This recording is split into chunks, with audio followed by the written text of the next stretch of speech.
لوگ تو یہاں سے جا رہے ہیں، آپ یہاں آ گئے۔ فیملی ہے یہاں پہ، سب رہتے ہیں یہاں پہ، گھر والے رہتے ہیں، چلیے ان جی سے ماشاء ملنا کے لیے آنا ہوتا ہے۔ بہت خوشی ہوئی جی، اللہ پاک آپ کا سفر آسانی فرمائے، جانے میں بھی آنے میں بھی۔ آپ آتے رہیں، پاکستان ہے تو ہم ہیں، پاکستان نہیں تو کچھ بھی نہیں۔ وہ الگ بات ہے کہ آج بھی ماشاءاللہ سے پیٹرول مہنگا ہو گیا، خیر یہ ہمارا موضوع نہیں ہے، یہ سیاسی گفتگو لوگ کریں گے۔ ہم نور ہدایت کا پلیٹ فارم لیے حاضر، ہم قرآن کی بات کریں گے، صاحب قرآن کی بات کریں گے، سرکار کی آل کی بات کریں گے، سرکار کے صحابہ کی بات کریں گے۔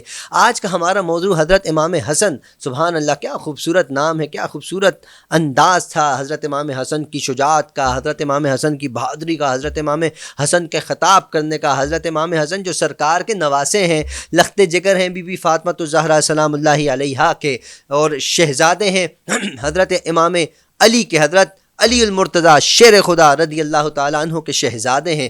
کیا بلند مقام پایا اللہ رب العزت نے ان کا، کیا خوبصورت ترین اللہ رب العزت نے ان کا مقام رکھا ہے۔ جنت کے نوجوانوں کے سرداروں میں سے بھی ہیں حضرت امام حسن اور حضرت امام حسین۔ آج ہم ذکر کریں گے، اپنی زبانوں کو پاک کریں گے حضرت امام حسن کا ذکر کر کے۔ ہمارے ساتھ مفتی صاحب موجود ہیں۔ مفتی صاحب، سب سے پہلے میں چاہوں گا، امام حسن کو امام کیوں کہا جاتا ہے؟